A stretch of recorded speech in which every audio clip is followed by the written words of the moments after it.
पुण्यात्माओं, कोई सौभाग्य तुम्हारा है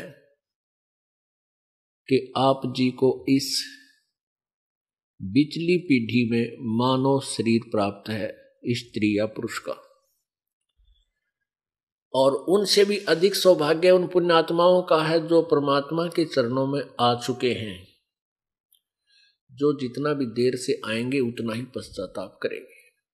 अब ये बिचली पीढ़ी का समय ये 20वीं सदी से प्रारंभ हुआ। अब ये 21वीं सदी चल रही है, इसमें ये चरम सीमा पर होगा। फर्स्ट पहले ही 10, 12, 15 वर्षों में इस 21वीं सदी के अंदर ये परमात्मा का ज्ञान, तत्व ज्ञान चरम सीमा पर होगा। पूरे विश्व में ये ज्ञान फैलेगा, सभी आत्मा, सभी प्राणी सुखी होंगे, दया भाव पुनः हमारे अंदर पैदा होगा, क्योंकि हम अज्ञानतावश हिंसक बन गए, मांस खाने लगे। किसी भी धर्म मजहब के उस प्रवर्तक ने कहीं मांस खाने का आदेश नहीं दिया। सबसे ज्यादा बिजली गिरी हुई है ईसाई धर्म में, हुआ ना छोड़ते क्या है नबी। शराब की उनके टाल नहीं, सिगरेट पीने की उनके कोई बाउंडेशन नहीं, मांस खाने की नहीं, यानी सारे ही काम एक नंबर पर करे हुए उल्टे उल्टे, और धार्मिक और ईसाई कमावे। उसके बाद हिंदू धर्म में क्या था, पहले कोई बुराई नहीं थी, बीड़ी, शराब, मांस, तंबाकू, कोई भी नशीली वस्तु नहीं प्रयोग करता था हिंदू धर्म। अब हिंदू धर्म में भी बिजली गिर गई,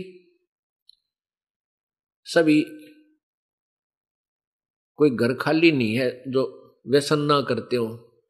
उस घर में कोई व्यक्ति बेशक बच रहा हो, एक आधा जो ना प्रयोग करता हो बुराई को। इतनी गिरावट आ गई।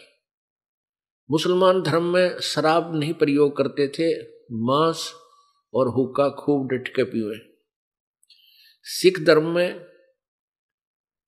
हुक्का नहीं पीते, तंबाकू प्रयोग नहीं करते, बाकी मांस और शराब कति खूब दूध पानी की तरह पीते हैं, खाते और पीते हैं।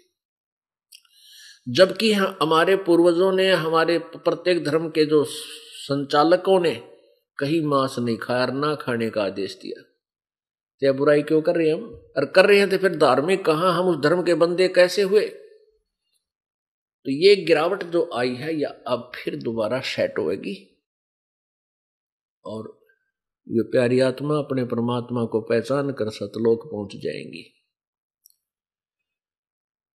जब तक हम सतलोक नहीं जाएंगे तब तक हमारा जन्म और मृत्यु और ये कष्ट कभी समाप्त नहीं होगा। या कोई प्राणी सुखी नहीं। आप किसी को